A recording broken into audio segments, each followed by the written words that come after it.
साथियों आज के इस वीडियो में एसएससी जीडी के लिए फुल मॉडल पेपर देखेंगे और ये मॉडल पेपर साथियों एसएससी जीडी के लिए पहला मॉडल पेपर होगा। अगर आप चाहते हैं साथियों जो आपका एग्जाम होने वाला है एसएससी जीडी का दिसंबर 2024 के महीने में, उसमें आप एग्जाम को बहुत आसानी से क्रैक करना चाहते हो तो टारगेट सिलेक्शन नाम के इस चैनल पर साथियों आज से आपकी तैयारी शुरू हो चुकी है और ये पहला मॉडल पेपर भी है। अगर आप चाहोगे साथियों तो ये डेली मॉडल पेपर आएगा और मेरा मानना है साथियों अगर कुछ दिन, मैं नहीं कहता कि आप बहुत दिन क्लास करो, अगर आप कुछ दिन भी साथियों क्लास करोगे तो आपकी तैयारी में आप एक अलग निखार देखेंगे। आप देखेंगे कि कुछ दिन पहले आपकी तैयारी कितनी थी और कुछ दिन साथियों टारगेट सिलेक्शन के माध्यम से ये पूरे मॉडल पेपर वाली चारों विषयों वाली साथियों क्लास अगर आप देख लेते हो तो आपकी तैयारी में चार चांद लग जाएंगे महज चंद दिनों में। तो साथियों आज से तैयारी आपकी शुरू होती है। 1000 लाइक्स इसको कंप्लीट कर दीजिएगा साथियों, कल भी आपके लिए इस प्रकार का मॉडल पेपर साथियों मैं लेकर आ जाऊंगा। अगर बात करें साथियों सबसे पहले हिंदी होगी, फिर जीके जीएस होगी, उसके बाद रीजनिंग, फिर मैथ होगी, सब कुछ देखेंगे, पूरे 80 क्वेश्चन देखने की कोशिश करेंगे। तो पहला प्रश्न आपकी स्क्रीन पर है कि आग का पर्यायवाची क्या होता है साथियों। देखिए आग का पर्यायवाची, आग को कहते हैं अनल कहते हैं, आग को कहते हैं पावक कहते हैं, आग को कहते हैं कृषाणु कहते हैं, लेकिन पूछा गया था इनमें से कौन सा आग का पर्यायवाची नहीं है, तो व्योम साथियों नहीं है, आंसर आपका सी के साथ जाएगा। पोखर की अगर बात करें, पोखर आपका एक तद्भव शब्द है तो पोखर का तत्सम शब्द क्या हो जाएगा, पुष्कर हो जाएगा, आंसर आपका ए के साथ। आंख का नीर ढल जाना यानी कि आंख का पानी ढल जाने का मतलब साथियों क्या होता है, बिल्कुल बेशरम हो जाना, बिल्कुल निर्लज हो जाना, आंसर आपका बी के साथ। अंग अंग टूटने का मतलब साथियों क्या होता है कि बहुत ज्यादा थक जाना एक तरीके से, तो शरीर से अंग अलग हो जाना नहीं, हड्डी टूटना नहीं, शारीरिक विकास होना नहीं, तो मैं कहूंगा साथियों थकावट से बदन में दर्द होता है तो इंसान कहता है अंग अंग टूट गया। प्रतीक्षा की अगर बात करें, इस शब्द में उपसर्ग आपसे पूछा जा रहा है, बताइए। तो साथियों प्रतीक्षा की अगर बात करें तो यहाँ पर क्या हो जाएगी, प्रति जो होगी ना साथियों ये आपका उपसर्ग हो जाएगा एक तरीके से। उसके बाद देखिए कि निम्नलिखित में से कौन सा शब्द प्रभावी का विलोम नहीं है, बताइए। तो प्रभावी का विलोम अप्रभावी भी होगा, निष्प्रभावी भी होगा और प्रभाव शून्य भी होगा, लेकिन अप्रयुक्त नहीं होगा। नहीं होगा तो यही आपका राइट आंसर है। उसके बाद देखिए 10 जने की लाठी 1 जने का बोझ, एक लोकोक्ति, और इस लोकोक्ति का मतलब क्या होता है, मांग कर खाना नहीं, सबकी सेवा व्यर्थ करने वाला नहीं, दूसरों के भरोसे रहने वाला भी नहीं, सहयोग से काम आसानी से होना, ये इस लोकोक्ति का बिल्कुल सही अर्थ हो जाएगा। थोड़ा नपा तुला भोजन करने वाले के लिए एक शब्द क्या होगा, इसको हम लोग मिताहारी कहते हैं। क्या कहते हैं, मिताहारी कहते हैं। उत्पादक जमीन के लिए एक शब्द क्या होगा साथियों, बताइए। यानी कि जो उत्पादक जमीन होती है ना उसको तो उर्वर कह सकते हैं। क्या कह सकते हैं, उर्वर कह सकते हैं, आंसर आपका डी के साथ। विनय और व्यंग उपहास को व्यक्त करने के लिए किस विराम चिन्ह का प्रयोग किया जाता है, तो किस विराम चिन्ह का प्रयोग किया जाता है, विस्मयादि बोधक चिन्ह का प्रयोग किया जाता है, आप लोग ध्यान रखेंगे। तत्सम से तद्भव बने सही शब्द योग में खोजिए साथियों, बताइए। तो देखिए यहाँ पर अगर बात करें घट और घड़ा, घट आपका तत्सम शब्द हो जाएगा और घड़ा उसी का तद्भव हो जाएगा, ये तो बिल्कुल सही है। राख का रक्षा नहीं होता है, धन्या धनी गलत हो जाएगा, ये भी गलत हो जाएगा। तो कुल मिला के राइट आंसर आपका अगर है ऑप्शन नंबर ए के साथ तो बिल्कुल करेक्ट है। अश्लील की अगर बात करें, अश्लील का विलोम क्या होता है, तो अश्लील का विलोम तो साथियों श्लील होता है, राइट आंसर आपका ए के साथ। निम्नलिखित वाक्यों में से शुद्ध वाक्य बताइए कौन सा है। यहाँ गन्ने का ताजा रस बिकता है, यहाँ ताजे गन्ने का रस बिक, देखिए ताजा गन्ना नहीं कह सकते, गन्ना कभी ताजा नहीं होता है, ताजे गन्ने गलत, ताजा गन्ना गलत। तो कुल मिला के साथियों यहाँ गन्ने का ताजा रस बिकता है, ये आपका वाक्य बिल्कुल शुद्ध हो जाएगा। वे अभिकारी शब्द जो दो शब्दों, वाक्यों अथवा वाक्य के खंडों को जोड़ते हैं उनको साथियों क्या कहा जाता है, तो वो तो समुच्चय बोधक शब्द कहलाए जाते हैं, आंसर आपका डी के साथ। निम्नलिखित में से अशुद्ध वर्तनी वाला शब्द बताइए, यानी कि जिसकी वर्तनी बिल्कुल सही नहीं है। तो यहाँ पर उल्लंघन भी सही लिखा है, मनोरथ भी सही लिखा है, उज्जवल सत्य गलत है, उज्जवल नहीं होता उज्जवल होता है, 2 बार आधा आधा जाएगा। उसके बाद देखिए इनमें से अनुग्रह शब्द का विलोम आपसे पूछा जा रहा है, तो अनुग्रह का साथियों विग्रह होता है, विलोम क्या होता है, विग्रह होता है। उसके बाद देखिए रचना की दृष्टि से क्रिया के भेद होते हैं, तो क्रिया के साथियों 2 भेद होते हैं, आंसर आपका बी के साथ।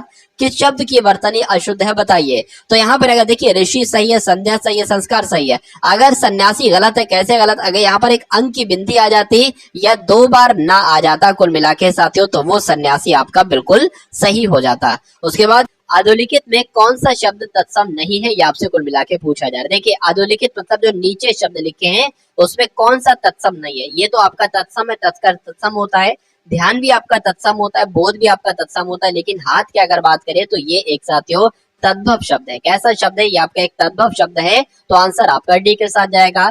जिसकी भुजाएं घुटनों तक लंबी हो साथियों, उसको क्या कहा जाता है? तो उसको अजानुबाहु कहा जाता है। क्या कहा जाता है साथियों? अजानुबाहु कहा जाता है। आंसर आपका ए के साथ।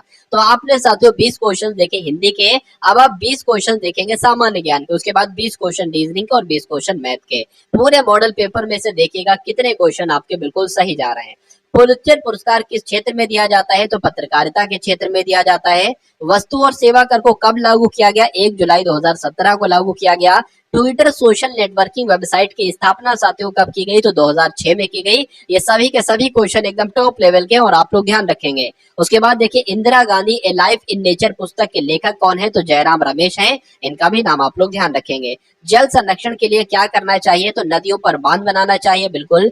जल के दुरुपयोग को रोकना चाहिए, बिल्कुल। वर्षा के जल का संचय करना चाहिए, बिल्कुल। इन सभी को लागू करना चाहिए, बिल्कुल साथियों। ये सभी विकल्प आपके सही हो जाएंगे। उसके बाद देखिए विश्व पर्यावरण दिवस कब मनाया जाता है? तो ये तो 5 जून को मनाया जाता है, आप सभी लोग जानते हैं। स्त्रियों की दशा में सुधार न होने तक विश्व के कल्याण का कोई मार्ग नहीं है। ये बात किसने कहती है? कथन तो साथियों स्वामी विवेकानंद जी का है, इसलिए राइट आंसर आपका बी के साथ जाएगा। किस अभिलेख में रुद्रदामन प्रथम की विभिन्न उपलब्धियों के बारे में बताया गया है? तो जूनागढ़ अभिलेख में रुद्रदामन प्रथम की विभिन्न उपलब्धियों के बारे में बताया गया है। प्राचीन नगर तक्षशिला निम्नलिखित में से किन के बीच स्थित है? तो ये तो सिंधु और झेलम के बीच स्थित है, जो तक्षशिला नगर है। उसके बाद देखिए मौर्य काल में शिक्षा का सर्वाधिक प्रसिद्ध केंद्र था, तो साथियों तक्षशिला था। क्या था? तक्षशिला था। आंसर आपका सी के साथ। साथियों अभी जब मैथ के और रीजनिंग के क्वेश्चंस आपके सामने खुलेगा ना, तब आपको बहुत मजा आने वाला है और बहुत बढ़िया बढ़िया साथियों आज के इस वीडियो में मैंने क्वेश्चन लिए हैं। मुद्रा राक्षस नामक पुस्तक के लेखक कौन है साथियों बताइए? तो ये कौन है? ये विशाख दत्त है। आंसर आपका जाएगा ए के साथ। महात्मा बुद्ध का महापरिनिर्वाण साथियों कहां पर हुआ था? तो कहां पर हुआ था? ये तो कुशीनगर में हुआ था महात्मा बुद्ध का परिनिर्वाण। उसके बाद देखिए गुलाम वंश के प्रथम शासक कौन थे? तो गुलाम वंश के प्रथम शासक साथियों कुतुबुद्दीन ऐबक थे। आंसर आपका ए के साथ। राष्ट्रीय कांग्रेस से पहले सबसे प्रमुख संस्था साथियों कौन सी थी? तो ईस्ट इंडिया एसोसिएशन थी। इंपॉर्टेंट क्वेश्चन है, आप लोग ध्यान रखेंगे। कौन सा रासायनिक उर्वरक नहीं है बताइए? तो ये भी है, पोटेशियम नाइट्रेट भी है, लेकिन सोडियम सल्फेट नहीं है। नहीं है तो यही आपका राइट आंसर है। प्लास्टिक से कौन सी गैस उत्पन्न होती है? एग्जाम में पूछा जाता है। तो पॉलीथिलीन की अगर बात करें, पॉलीथिलीन गैस साथियों प्लास्टिक से ही उत्पन्न होती है। फॉरवर्ड ब्लॉक के साथियों संस्थापक कौन थे? तो सुभाष चंद्र बोस। अगर आपने उत्तर चयन किया है तो बिल्कुल सही किया। शिक्षा में सुधार के लिए ब्रिटिश सरकार ने सैडलर विश्वविद्यालय आयोग साथियों कब गठित किया था? तो कब गठित किया था? 1917 में गठित किया था, ये आप लोग ध्यान रखेंगे। राजीव गांधी राष्ट्रीय युवा विकास संस्थान से कौन से यानी कि ये कौन से राज्य में है? तो ये कहां पर है साथियों? ये तो तमिलनाडु में स्थित है, राजीव गांधी राष्ट्रीय युवा विकास संस्थान। उसके बाद देखिए भारत के निम्नलिखित में से कौन सा प्राकृतिक बंदरगाह नहीं है? तो अगर बात करें साथियों ये भी प्राकृतिक बंदरगाह नहीं है। तो चेन्नई की अगर बात करें, ये साथियों प्राकृतिक बंदरगाह नहीं है और लिस्ट में सबसे ऊपर नाम आपका ही होगा। चलिए तो अब हम लोग साथियों बढ़ते हैं इस प्रश्न की तरफ कि वो आरेख आपको चुनना है जो शिक्षित लोगों, बेरोजगार लोगों और अध्यापकों के बीच साथियों सही संबंध का निरूपण करता है। देखिए मान लीजिए क्या हो जाएंगे? ये शिक्षित लोग हो जाएंगे। अब देखिए जो अध्यापक हैं वो शिक्षित लोगों के अंतर्गत ही आएंगे, तो कुछ ऐसा बनेगा। बेरोजगार लोगों की अगर बात करें तो साथियों मान सकते हैं कि कुछ बेरोजगार लोग जो होंगे, ये बेरोजगार लोग का है, ये कुछ बेरोजगार जो होंगे वो कुछ शिक्षित भी होते हैं और कुछ शिक्षित भी होते हैं और कुछ बेरोजगार होते हैं जो अनपढ़ होते हैं, नहीं शिक्षित होते हैं। तो कुल मिला के साथियों कुछ इस प्रकार का डायग्राम आपको कौन से ऑप्शन में नजर आ रहा है? ऐसा तो साथियों आपको ऑप्शन नंबर ए में नजर आ रहा है। ये तो मैंने पॉइंट रख दिया था। कुल मिला के ये जो देखिए छोटा सा है वो ये मैंने यहाँ पर बनाया है। तो आंसर अगर आपका ऑप्शन नंबर ए है तो बिल्कुल करेक्ट है। उसके बाद देखिए अगले नंबर का प्रश्न आपके स्क्रीन पर है कि कथन आपके सामने लिखा हुआ है कि बाह्य स्रोतों से प्राप्त खुशी क्षणिक होती है, मतलब थोड़ी देर की होती है। चिरस्थायी खुशी अपने भीतर से ही आती है। बात तो बिल्कुल सही है। यहाँ पर अगर बात करें साथियों कोई भी व्यक्ति बाहर की खुशी को अनुभव नहीं कर सकता। ऐसा क्या भाई? कोई भी व्यक्ति बाहर की खुशी को अनुभव नहीं कर सकता? बिल्कुल कर सकता है। तो ये तो गलत हो जाएगा। सिनेमा से मिलने वाली खुशी चिरस्थायी नहीं होती। बिल्कुल साथियों चिरस्थायी नहीं होती, वो क्षणिक होती है, थोड़ी देर की होती है। तो दूसरा वाला तो सही है लेकिन पहला वाला गलत है। तो ऐसा कहाँ लिखा है कि दूसरा वाला सही है? ऑप्शन नंबर बी में लिखा हुआ है, तो यही आपका बिल्कुल सही जवाब हो जाता है। उसके बाद बाद देखिए संपादक का संबंध जैसे पत्रिका से है साथियों, वैसे ही क्या उपन्यास का संबंध लेखक से होगा, क्या कविता का संबंध कवि से होगा, कुर्सी का संबंध क्या बढ़ई से होगा, या निर्देशक का संबंध फिल्म से होगा। तो यहाँ पर साथियों अगर बात करें, देखिए जैसे संपादक पत्रिका का संबंध है साथियों, वैसे ही निर्देशक एक तरीके से फिल्म को तैयार करता है, संपादक पत्रिका को तैयार करता है। तो आंसर आपका जो जाएगा वो ऑप्शन नंबर डी के साथ जाएगा, ठीक है ना। चलिए उसके बाद देखिए अगले नंबर का प्रश्न है साथियों, यहाँ पर देखिए और बताइए सही जवाब आपका क्या हो सकता है। देखिए ADBC और WZXY है, तो आपको बताना है कि जैसे इसका संबंध, वैसे आपको बताना है EHFG का संबंध किससे, A से, B से, C से या D से। अब यहाँ पर साथियों सबसे पहले आप अगर बात करें, देखिए ये 1 पर होता है, ये 4 पर होता है, ये 2 पर होता है, ये साथियों 3 पर होता है। उसी प्रकार ये आपका 23 पर होता है, ठीक है ना, ये आपका 26 पर होता है, और ये आपका साथियों एक तरीके से अगर बात करें 24 पर होता है, और ये आपका 25 पर होता है। यहाँ पर अगर साथियों बहुत ध्यान से देखेंगे तो यहाँ पर देखिए ADA, ठीक है, यहाँ पर BC आया है और यहाँ पर XY आया है, यानी कि डायरेक्ट आगे। लेकिन देखिए क्या कुछ ऐसे मामला बन सकता है, A से कितना बड़ा है W हो जाए, D से कितना बड़ा है Z हो जाए, B से कितना, तो ये मामला नहीं बनेगा, यानी कि ये लॉजिक नहीं लगेगा। यहाँ पर साथियों देखिए जो लॉजिक मुझे लग रहा है ना, वो अपोजिट लेटर का लग रहा है। जैसे कि अगर हम इसके ऊपर लिख दें ADBC, तो यहाँ पर आप देखेंगे कि A का अपोजिट लेटर Z होता है, D का अपोजिट लेटर W होता है, B का अपोजिट लेटर Y होता है, और C का अपोजिट लेटर X होता है। देखिए आपको दो चीजें मालूम होना चाहिए। पहली चीज तो ये मालूम होना चाहिए कि लेटर पोजीशन, यानी कि A की पोजीशन 1 पर, B की पोजीशन 2 पर, C की पोजीशन 3 पर, D की पोजीशन 4 पर। और दूसरी बात आपको मालूम होना चाहिए कि A का अपोजिट लेटर जो होता है वो Z होता है, उसी प्रकार B का जो होता है साथियों वो Y होता है, C का क्या होता है साथियों आपका X होता है, D का क्या होता है W होता है। ये चीजें भी आपको मालूम होना चाहिए। तो यहाँ पर भी अब इसका उल्टा ही करेंगे। अब जैसे कि अगर जब हम बात करते हैं साथियों कि H का अपोजिट लेटर क्या होता है, तो S होता है, E का अपोजिट लेटर क्या होता है, तो V होता है, उसी प्रकार G का अपोजिट लेटर क्या होता है, तो T होता है, और साथियों यहाँ पर अगर बात करें F का क्या होता है, तो U होता है। तो यहाँ पर अगर बात करें SVTU कहाँ पर लिखा हुआ है, ये तो ऑप्शन नंबर A में लिखा हुआ है, तो यही आपका बिल्कुल सही जवाब हो जाता है। चलिए उसके बाद देखिए कि एक का संबंध, साथियों मैंने यहाँ पर आपको बिल्कुल शून्य से उठाया है। कहाँ से उठाया है, मैंने आपको साथियों शून्य से उठाया है, और मैं आपको साथियों कहाँ पर पहुंचा दूंगा, बिल्कुल एक तरीके से अगर बात करते हैं ना, शून्य से उठा के साथियों शिखर तक आपको पहुंचा दूंगा। क्या शिखर तक आपको साथियों पहुंचा दूंगा। बिल्कुल बेसिक से तैयारी शुरू की है, और जिसने अभी तैयारी शुरू की है साथियों वो भी इस क्लास से अगर पढ़ेगा तो बहुत आसानी से एग्जाम को क्रैक कर डालेगा। यहाँ पर 1 से साथियों 36 हुआ है, तो यहाँ पर 2 से क्या होगा। देखिए अगर बात करें साथियों ये 1 है, और इसमें हमने कितना बढ़ा दिया, अगर हम इसमें 5 बढ़ा दें तो ये नंबर हो जाएगा 6, तो ये क्या है, ये 6 का स्क्वायर है। उसी प्रकार ये 2 है, इसमें भी अगर साथियों हम बढ़ा दें 5 तो ये हो जाएगा 7, तो ये 7 का स्क्वायर होना चाहिए, यानी कि 49 आना चाहिए। और ऑप्शन में 49 है तो यही हमारा राइट आंसर हो जाएगा। बिल्कुल साथियों ऑप्शन में 49 है, ऑप्शन नंबर बी में। उसके बाद देखिए साथियों DE जैसे कि यहाँ पर 10 लिखा गया है, उसी प्रकार HI को साथियों क्या लिखा जा सकता है। देखिए ये होता है 4 पर और ये होता है 5 पर, उसी प्रकार ये होता है साथियों 8 पर और ये होता है 9 पर। 4 और ये तो 9 हो रहा है, 1 बढ़ा दिया गया। उसी प्रकार ये 17 हो रहा है कि 18 ऑप्शन में है, तो नहीं है।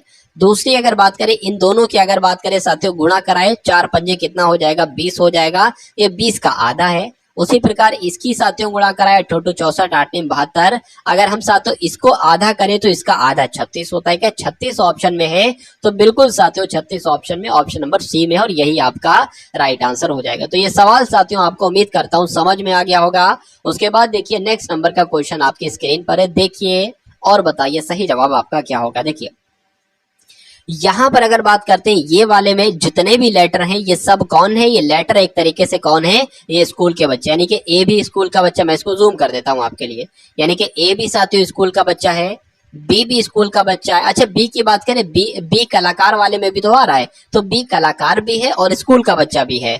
डी की अगर बात करें, डी आपका स्कूल का बच्चा तो है, उसके अलावा गायक भी है, और साथियों गायक भी है, गायक है और कुछ नहीं है। जी की अगर बात करें ये सिर्फ गायक है, और सी की अगर बात करते हैं तो ये कलाकार भी है, स्कूल का बच्चा भी है, गायक भी है, और एफ की बात करिए सिर्फ कलाकार है। तो अब देखिए साथियों सवाल आपसे क्या क्या यहाँ पर पूछा जा रहा है, देखेंगे और बताएंगे साथियों सही जवाब आपका क्या होगा। चलिए सवाल आपसे साथियों जो किया गया है वो ये किया गया है कि आरेख में विद्यार्थी, कलाकार, गायक दिखाए गए। बिल्कुल, आरेख का अध्ययन कीजिए और उस क्षेत्र की पहचान कीजिए जो उन विद्यार्थियों को दर्शाता है। क्या साथियों? उन विद्यार्थियों का मतलब क्या है? विद्यार्थियों का मतलब स्कूल के बच्चे हैं, जो उन स्कूल के बच्चों को दर्शाता है जो सिर्फ कलाकार हैं परंतु गायक नहीं है। मतलब गायक नहीं होना चाहिए साथियों। क्या? गायक नहीं होना चाहिए। फिर से मैं जूम कर देता हूं, ठीक है। गायक नहीं होना चाहिए, स्कूल के बच्चे होना चाहिए और कलाकार होना चाहिए। तो मुझे तो सिर्फ और सिर्फ यहाँ पर बी एक ऐसा ऑप्शन नजर आ रहा है, लेटर नजर आ रहा है जो स्कूल का बच्चा भी है, जो कलाकार भी है, लेकिन गायक वाले सेक्शन में नहीं आया है। तो बी ही साथियों आपका बिल्कुल सही जवाब हो जाएगा। देखिए साथियों कौन से ऑप्शन में है, लेटर बी है, तो ऑप्शन नंबर बी में ही साथियों लेटर बी है। आंसर आपका जाएगा ऑप्शन नंबर बी के साथ। भाई बहुत बढ़िया, वेरी गुड क्लास। उसके बाद देखिए अगले नंबर का प्रश्न आपके स्क्रीन पर है, बताइए। चलिए देखिए यहाँ पर अगर साथियों बात करते हैं कि राजू उत्तर पश्चिम दिशा में 2 किलोमीटर जाता है। सबसे पहले मैं आपको इसका बेसिक बता देता हूँ। मान लीजिए आप यहाँ पर बैठे तो आपके ऊपर वाली दिशा क्या कहलाएगी? उत्तर कहलाएगी। इधर वाली दिशा साथियों आपकी पूर्व कहलाएगी, और ये वाली दिशा क्या कहलाएगी साथियों? दक्षिण कहलाएगी। और ये वाली दिशा क्या कहलाएगी साथियों? पश्चिम कहलाएगी। ये बात आपको मालूम होना है। अगर आपसे कहा जाए उत्तर पश्चिम की तरफ चलिए तो आपको इस तरफ चलना है।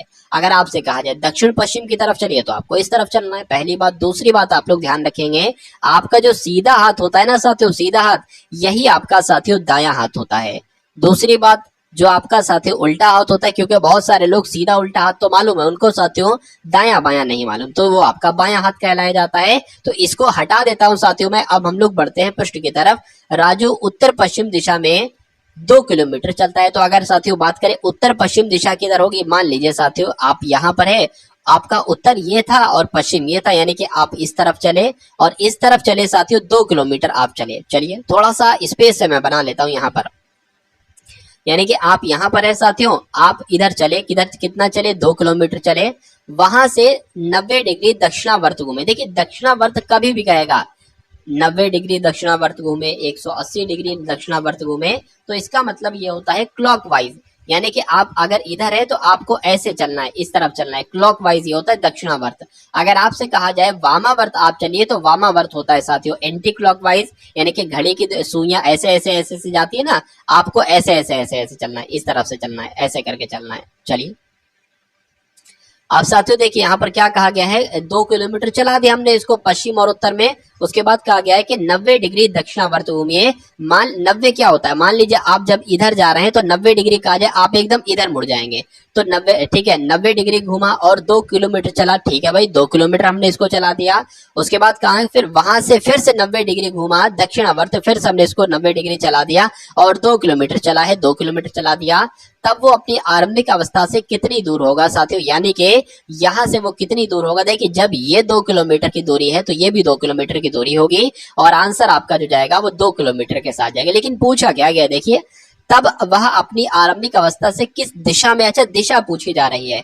आरंभिक अवस्था उसकी ये थी और अभी वो है यहाँ पर, यानी कि अगर इधर से देखोगे तो ये कौन सी दिशा कहलाएगी? तो ये तो साथियों मैंने आपको बताया था पूर्व दिशा होती है, और ये आपके उत्तर दिशा होती है, और ये बीच का आपसे साथियों कुल मिला के पूछा जा रहा है। तो ये कौन सी? उत्तर पूर्व साथियों आपका राइट आंसर हो जाएगा, जो कि आपका ऑप्शन नंबर बी में है। भाई बहुत बढ़िया, वेरी गुड क्लास। उसके बाद देखिए अगला प्रश्न आपके स्क्रीन पर है। यहाँ पर अगर बात करें, कथन आपके सामने है। कथन में कहा जा रहा है कि क्या फिल्मों पर पूरी तरह से प्रतिबंध लगा देना चाहिए? क्या फिल्मों पर पूरी तरह से प्रतिबंध लगा देना चाहिए? तो एक कह रहे हैं कि हाँ भैया ये हमारे सांस्कृतिक नैतिक मूल्य को नष्ट कर रहे हैं। देखिए ऐसा नहीं है, 1-2 फिल्मों को अगर छोड़ के बाकी को देखा जाए तो फिल्में नैतिक सामाजिक नैतिक मूल्यों को नष्ट नहीं कर रही, तो ये गलत हो जाएगा। कह रहे हैं कि फिल्मों पर पूरी तरह से प्रतिबंध नहीं लगा देना चाहिए, क्योंकि नहीं, ये हमारे मनोरंजन का एकमात्र बढ़िया साधन। देखिए अगर ये लिखा होता है कि हमारे मनोरंजन का बढ़िया साधन है तो हम इसको सही कर देते, लेकिन यहाँ पर लिखा हुआ एकमात्र साधन है, मतलब क्या मनोरंजन का और कोई साधन नहीं है, सिर्फ यही है, तो ये भी आपका गलत हो जाएगा। तो इस प्रकार से साथियों ना तो 1 ना तो 2 तर्क प्रबल है, ऐसा कहाँ पर लिखा हुआ है? ऐसा आपका ऑप्शन नंबर सी में लिखा हुआ है, और यही आपका बिल्कुल सही जवाब हो जाता है। उसके बाद देखिए कि एक घड़ी हमेशा क्या दिखाती है? घंटा, मिनट, सेकंड या समय? तो देखिए घड़ी है ना साथियों, तो समय आपको जरूर दिखाएगी साथियों। कुल मिला के अगर एक घड़ी हमेशा दर्शाती है, समय दर्शाएगी, एक पंक्ति में बैठे एक पैनल के 6 सदस्य, यानी कि एक पंक्ति में साथियों 6 सदस्य बैठे हैं, तो सबसे पहले एक काम कीजिए, एक पंक्ति बना लीजिए और 6 लोगों के बैठने की जगह बना लीजिए। तो 1 2 3 4 5 और ये आपके 6 हो जाते हैं साथियों। कहा गया है, क्या कहा गया है साथियों, 6 सदस्य बैठे हैं। इसमें से अगर बात करें, जो Q के बाईं ओर बैठा है वो X बैठा है, यानी कि X Q के बाईं ओर बैठा है। तो मान लीजिए Q यहाँ पर है साथियों, तो Q के बाईं ओर कौन बैठा है, X बैठा है, तो X बैठा दिया। किंतु P के दाईं ओर बैठा है, तो साथियों P के दाईं ओर, यानी कि X जो बैठा है ये Q के बाईं ओर है और P के दाईं ओर है। कहा जा रहा है कि Q के दाईं ओर Y है, Q के दाईं ओर Y है, किंतु Z के बाईं ओर है, यानी कि Z के बाईं ओर है। उसके बाद कहा गया है कि R के बाईं ओर Z है, तो R कहां पर है, R कहां पर है साथियों, R के बाईं ओर Z है। R अगर हम यहां पर बनाए तो R के बाईं ओर Z हो जाता है, बिल्कुल हो जाता है। छोरों पर कौन कौन बैठे, यानी कि छोरों पर एक तो साथियों P बैठा हुआ है और एक R बैठा हुआ है, तो क्या PR आपका सही जवाब होगा, बिल्कुल साथियों PR आपका बिल्कुल सही जवाब हो जाता है। आंसर जिनका भी ऑप्शन नंबर C तो बिल्कुल करेक्ट है। उसके बाद देखिए साथियों, नेक्स्ट नंबर का क्वेश्चन आपकी स्क्रीन पर है। यहाँ पर साथियों आपसे पूछा जो जा रहा है, वो पूछा आपसे ये जा रहा है कि CPOT टॉप माँ का मतलब हो जाएगा उषा इज प्लेइंग कार्ड्स, और कॉप जा की माँ का मतलब हो जाएगा आशा इज प्लेइंग टेनिस, और टॉप से और कॉप का अर्थ हो जाएगा कार्ड्स एंड टेनिस। तो आपको बताना है कि आशा का कोड साथियों क्या होगा। अब देख लीजिए कि आशा का कोड, आशा कहां पर लिखा हुआ है, उषा इज प्लेइंग कार्ड्स यहां पर नहीं है, आशा इज प्लेइंग टेनिस, यानी कि आशा यहाँ पर है। और इस सब का कोड क्या है, इन सब का कोड साथियों ये है, यानी कि आशा का कोड या तो साथियों कॉप होगा या जा होगा या क्या की होगा या माँ होगा। लेकिन उससे पहले, इसको मालूम करने से पहले हमें इज का कोड मालूम होना चाहिए, प्लेइंग का कोड मालूम होना चाहिए, टेनिस का कोड मालूम होना चाहिए। किसका किसका साथियों, इज का और आपका प्लेइंग का और साथियों टेनिस का। चलिए तो साथियों जब बात करते इज और कहां पर, एक बार देख लीजिए, देखिए इज प्लेइंग है ना, इज प्लेइंग, तो इज प्लेइंग यहां पर भी है और इज प्लेइंग यहां पर भी है। तो साथियों कुछ इसमें और इसमें कुछ मैचिंग कर रहा होगा। क्या मैचिंग कर रहा है साथियों, देख लीजिए। एक तो अगर बात करते हैं एम ए मैचिंग कर रहा है, एम ए मैचिंग कर रहा है और की मैचिंग कर रहा है, यानी कि साथियों इज प्लेइंग इन दोनों के मतलब क्या हो जाएंगे, की के आई और एम ए हो जाएंगे। अब मुझे नहीं पता कि आई इज का है या प्लेइंग का है, लेकिन कोई दिक्कत नहीं है, यहां पर से जो है ये कट जाएंगे, यानी कि आशा का कोड ये नहीं हो सकता और साथियों आपका ये नहीं हो सकता कोड। अब कॉप होगा या जा होगा। अब आप एक काम कर लीजिए, क्या टेनिस का कोड और निकाल लीजिए। तो टेनिस का कोड कहां पर आपको मिलेगा, देखिए टेनिस की अगर बात करें तो टेनिस यहां पर है।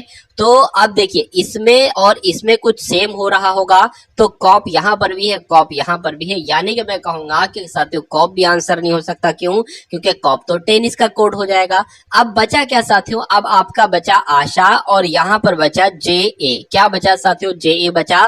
तो अगर बात करें कि आशा का कोड क्या हो जाएगा, तो जे ए हो जाएगा। और जे ए ऑप्शन में कहां पर है, तो ऑप्शन नंबर सी वाले में, सी नहीं बल्कि डी वाले में। तो यही आपका साथियों बिल्कुल सही जवाब हो जाता है। उसके बाद देखिए अगले नंबर का प्रश्न आपकी स्क्रीन पर है। यहाँ पर अगर बात करें, देखिए इसमें से ऐसा हो सकता है कि कोई 3 शब्द तो इससे बन सकते हैं और एक शब्द इससे नहीं बन सकता है। तो देख लेते हैं साथियों कौन सा नहीं बन सकता है। देखिए ENTRE यहाँ पर लिखा हुआ है, तो देखिए ये बन सकता है या नहीं है।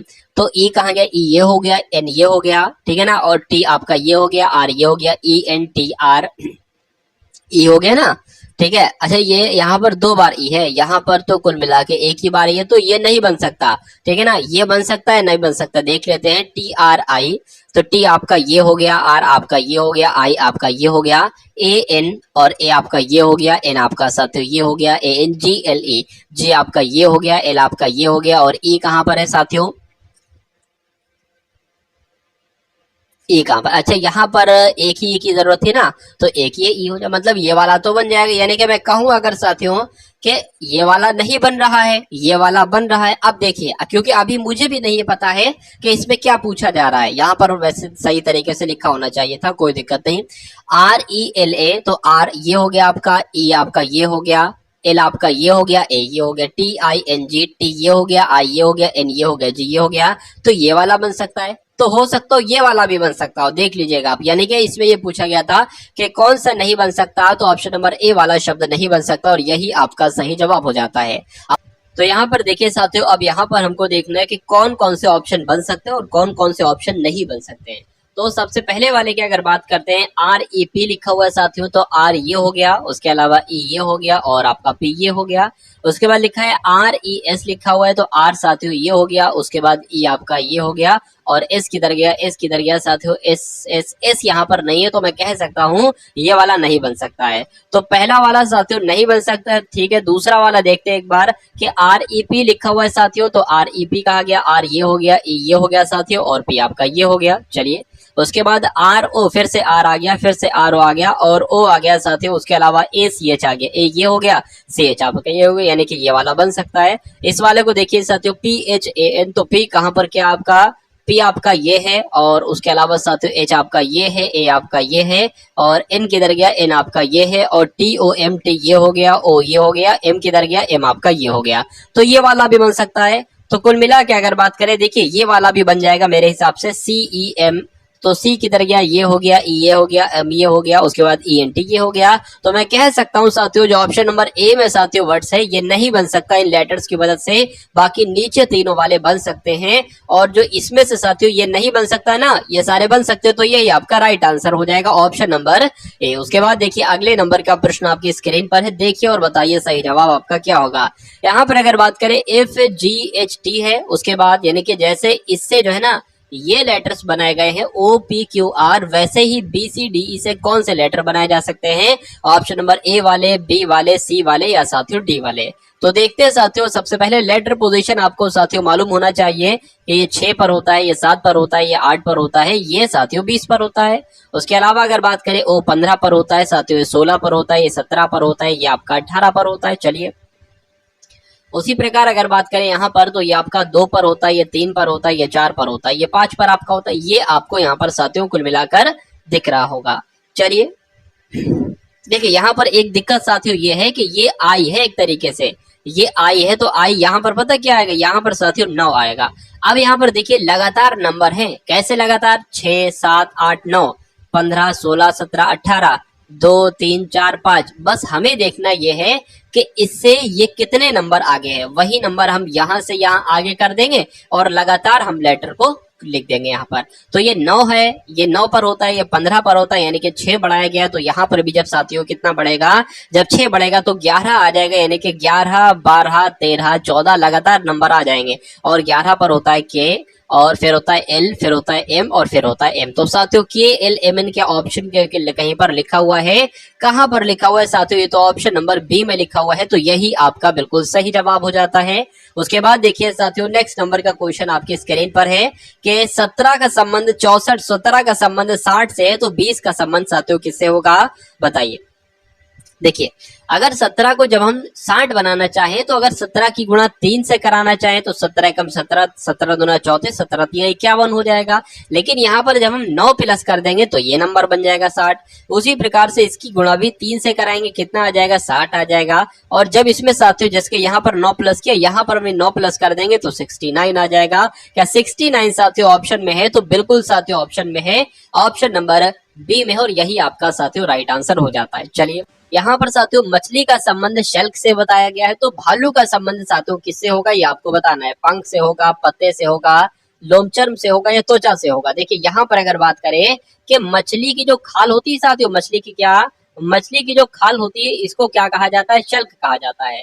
उसी प्रकार साथियों जो भालू की खाल होती है ना, इसको क्या कहा जाता है, इसको कहा जाता है लोमचर्म। तो लोमचर्म साथियों ऑप्शन में है, ऑप्शन नंबर सी में है, तो यही आपका साथियों बिल्कुल सही और सटीक जवाब हो जाता है। भाई बहुत बढ़िया, वेरी गुड क्लास। साथियों के सारे रीजनिंग के भी सारे के सारे क्वेश्चंस आपको देखना है और जो मैथ के क्वेश्चंस है ना उनको भी आपको देखना है, क्योंकि साथियों देखिए जो भी आपके पास दिन बचे हैं, 3 महीने 4 महीने 5 महीने 6 महीने, ऐसे दिसंबर में आपका एग्जाम है साथियों, आप सभी लोग मालूम है। तो जितने भी दिन बचे, जितने भी महीने बचे हैं, उन महीनों में साथियों अगर आप अच्छे तरीके से तैयारी कर लेते हैं, बढ़िया तरीके से टारगेट सिलेक्शन, देखिए एक अगर ये पूरा मॉडल पेपर आप डेली इसको ले लेते हो बहुत आराम से, और चारों विषयों का आपका बहुत आराम से रिवीजन हो जाएगा, सब कुछ आपका साथियों कवर हो जाएगा। क्योंकि डेली अगर आप डेली काम करो, भले थोड़ा थोड़ा करो। तो डेली हम साथियों एसएससी जीडी के लिए 20-20 क्वेश्चंस पढ़ेंगे। 20 क्वेश्चंस हिंदी के पढ़ेंगे, 20 क्वेश्चंस जीके जीएस के पढ़ेंगे, 20 क्वेश्चंस एकदम टॉप लेवल के मैथ के पढ़ेंगे और 20 क्वेश्चंस रीजनिंग के पढ़ेंगे। मेरा मानना है साथियों, अगर ये काम आप सिर्फ बहुत ज्यादा नहीं साथियों 1 महीने तक भी कर लेते हो तो आपकी तैयारी में एकदम बहुत निखार आ जाएगा, बहुत ज्यादा निखार आ जाएगा। चलिए उसके बाद देखिए, लेखक का संबंध से जैसे साथियों कलम से, वैसे कलाकार का संबंध किससे होगा? तो लेखक जो इस्तेमाल करता है वो कलम इस्तेमाल करता है। अगर कोई कलाकार की अगर बात करें तो वो साथियों क्या इस्तेमाल करेगा? मैं कहूंगा साथियों कैनवस का इस्तेमाल करेगा। वो आंसर आपका सी के साथ जाएगा। चलिए देखिए और बताइए सही जवाब आपका क्या होगा। यहाँ पर साथियों कुछ लेटर्स आपको नजर आ रहे हैं। इन लेटर्स की मदद से अगर ये लेटर्स बनाए जा सकते हैं तो इन लेटर्स की मदद से ये लेटर बनाए जा सकते हैं। साथियों कौन से बनाए जा सकते हैं? ए वाले, बी वाले, सी वाले, ऑप्शन नंबर डी वाले। तो देखिए साथियों यहाँ पर अगर आप थोड़ा सा इस पर और इस पर नजर दौड़ाओगे ना तो आपको ये दिखेगा कि जो यहाँ पर लेटर्स हैं वही लेटर्स यहाँ पर है। मुझे ऐसा लग रहा है साथियों कि जो एन है और यू है, देखिए एन जो पहला वाला था ना वो सबसे अंत में भेज दिया, जो दूसरा वाला था ना वो सबसे पहले लिख दिया, उसके बाद जो तीसरे नंबर का था ना वो सेकंड लास्ट कर दिया, और ये वाला था ना वो साथियों यहाँ पर ले आए, और जो ये लिखा हुआ ना उसमें भी ऐसे करके लिख दिया गया। तो साथियों शुरू से एक बार हम लोग देखते हैं और कैसे क्या हुआ है वो हम एक बार हम लोग यहाँ पर बतला देते हैं। यहाँ पर साथियों लेटर्स एक बार लिख देते हैं कितने लेटर्स हैं। देखिए जो सबसे पहले है ना वो सबसे अंत में भेजा गया है, तो जो सबसे पहले है ना वो सबसे अंत में हो जाएगा। चलिए उसके बाद साथियों जो दूसरे नंबर पर है ना वो पहले नंबर पर यहाँ पर कर दिया गया है, तो जो दूसरे नंबर पर है वो सबसे पहले आ जाएगा। उसके बाद जो तीसरे नंबर पर है ना वो सेकंड लास्ट पे आया है साथियों, जो तीसरे नंबर पर है वो सेकंड लास्ट पर आया यानी कि यहाँ पर आ जाएगा। चलिए उसके बाद ये जो ई चौथे नंबर पर है ना, ई कहाँ पर आया है? ई की अगर बात करते हैं साथियों दूसरे नंबर पर आ गया है। ठीक है, तो जो चौथे नंबर पर यहाँ पर होगा, ठीक है, वो साथियों यहाँ पर आ जाएगा। अब चौथा नंबर भी निपट गया ये। अब आर और ए और एल की बारी है साथियों। देखिए आर कहाँ पर भेज दिया, मतलब अच्छा आर जहां पर है वहीं पर ही है। ठीक है, आर जहां पर है तो आर साथियों वहीं पर ही है। ठीक है ना। उसके बाद देखिए साथियों ये सबसे अंत में ए एल लिखा हुआ है, तो ये ए एल यहाँ पर आ गया, मतलब जो सबसे अंत में लिखा होगा आर ए वो तीसरे और चौथे नंबर पर आएगा। तो साथियों आर ए ये तीसरे चौथे पर आ गया। अब साथियों देखिए एल ई आर ए, तो एल ई आर ए कहाँ पर लिखा हुआ है साथियों? अच्छा अब इसमें क्या बचा है? इसमें कौन सा लेटर एक बचा है साथियों? तो यहाँ पर बी बचा है ना, ये वाला बी, तो ये बी यहाँ पर आ जाएगा। तो कुल मिला के साथियों अब देखिए एल ई आर ए कहाँ लिखा हुआ है? L E R A, L E R A. उसके बाद साथियों क्या आ जाएगा? बी आ जाएगा, बी वाला हो जाएगा बी और जी, यानी कि आंसर आपका जो जाएगा वो ऑप्शन नंबर डी के साथ जाएगा। ठीक है ना। चलिए उसके बाद देखिए अगले नंबर का प्रश्न आपकी स्क्रीन पर है, देखिए और बताइए सही जवाब आपका क्या होगा। कि लड़कियों की एक पंक्ति में कमला बाईं ओर से नमी है, तो जो जो कहा जा रहा है वो कर लीजिए साथियों। ठीक है, बाईं ओर से नमी है तो बायां से इधर ही है, यानी कि बाईं ओर से नमी है। क्या नाम है? कमला नाम है साथियों, तो कमला नाम लिख दिया, और नमे नंबर पर है तो नमा नंबर लिख दिया। और वीणा दाईं ओर से 16वीं है, तो और वीणा की अगर बात करें साथियों, वीणा की जब हम बात करते हैं तो वीणा साथियों दाईं ओर से 16वीं है, यदि वे अपने स्थानों की अदल बदल कर ले। देखिए क्वेश्चन आपके एग्जाम में ये आता ही आता है साथियों एसएससी जीडी के, बस ये लड़कियों के नाम चेंज कर दिए जाते हैं और ये जो नंबर लिखे ये चेंज कर दिए जाते हैं। ठीक है ना। तो कमला साथियों बाईं ओर से नमी है, वीणा दाईं ओर से 16वीं है। अगर दोनों के स्थान अदल बदल कर दिए जाते हैं तो कमला बाईं ओर से 25वीं हो जाती है। मतलब देखिए कमला यहाँ पर है, अब कमला साथियों यहाँ पर आ जाती है, 25वीं हो जाती है, 25वीं एक तरीके से। पूछा क्या जा रहा है कुल कितनी लड़कियां? देखिए अब अगर बात करें साथियों, कमला इधर से क्या हो गई? 25वीं हो गई, और यहाँ पर कितने लोग थे? 16 लोग थे, यानी कि साथियों इधर कितने लोग हैं? इधर टोटल 15 लोग ही तो अब बचे हैं साथियों, 15 लोग यहाँ तक। ठीक है ना। तो 25 ये हो गए, 15 ये हो गए साथियों, 16वां थोड़ी नहीं, ये तो 16वें नंबर का है, वीणा 16वें नंबर की है, और अब यहाँ तक आ गया है कुल मिला के। तो 25 और 15 कितने हो गए साथियों? 40 हो गए। तो कुल कितनी लड़कियां हैं साथियों? 40 लड़कियां हैं। आंसर आपका जाएगा ऑप्शन नंबर सी के साथ। भाई बहुत बढ़िया, वेरी गुड क्लास। तो साथियों 60 क्वेश्चंस तक आपने देखे, 41 से 60 क्वेश्चंस तक आपके सामने रीजनिंग के क्वेश्चंस खुले। अब आप देखेंगे साथियों मैथ के क्वेश्चंस। मैथ के क्वेश्चंस थोड़े अच्छे लेवल के हैं, बढ़िया क्वेश्चन है। तो साथियों ये एक्सपेक्टेड क्वेश्चन है आपके एसएससी जीडी के लिए, तो आपके एग्जाम में ये साथियों पूछे जा सकते हैं। तो अगर बात करें मैथ का पहला प्रश्न आपके स्क्रीन पर है कि एक पांसारी ने 5 लगातार महीनों में इतने इतने रुपए, पहले महीने में इतने, दूसरे महीने में इतने रुपए, तीसरे महीने में इतने, चौथे महीने में इतने, 5वें महीने में इतने रुपए की बिक्री की। ठीक है ना। छठे महीने में, अच्छा यहाँ पर 5 महीनों का रिकॉर्ड दे रखा है, 5 महीनों का दे रखा है ना, तो कह रहे हैं कि छठे महीने में उसे कितनी बिक्री करनी चाहिए कि उसकी औसत बिक्री जो है ना वो 6500 हो जाए। तो कुल मिला के छठे महीने की बिक्री आपको साथियों बताना है, औसत यहाँ पर दे रखा है। आपने वो एक सूत्र जरूर पढ़ा होगा साथियों। देखिए अगर बात करते हैं यहाँ पर क्या आ जाएगा, यहाँ पर साथियों 6 महीने की क्या आ जाएगी, 6 महीने की एक तरीके से क्या आ जाएगी, यहाँ पर बिक्री आ जाएगी, और यहाँ पर 6 महीने आ जाएंगे, और यहाँ पर 6 महीनों की जो बिक्री का औसत है वो आ जाएगा, यानी कि यहाँ पर 6500 आ जाएंगे। तो कुल मिला के अगर बात करें साथियों 6 महीनों की क्या, 6 महीनों की 6 महीनों की बिक्री का औसत, 6 महीनों की बिक्री का औसत नहीं बल्कि योगफल की जब हम बात करते हैं साथियों, तो योगफल पता क्या आएगा, इसकी इससे गुणा होगी वही योगफल आ जाएगा। यानी कि 65 की गुणा 600 से करो, 6 से करो सॉरी, 65 की गुणा 6 से करेंगे तो 6 पंजे 30 हो जाएगा, 6 चंग 36 और साथियों आपका 39 हो जाएगा। 2 जीरो लगे, 2 जीरो लगा दो, यानी कि 39,000 की साथियों इन्होंने बिक्री करी। चलिए कोई दिक्कत नहीं है। अब आपको ये मालूम पड़ गया साथियों, देखिए क्या आपके पास 5 महीनों की बिक्री का योगफल है। अरे भाई इनको जोड़ दोगे तो योगफल निकल आएगा 5 महीनों की बिक्री,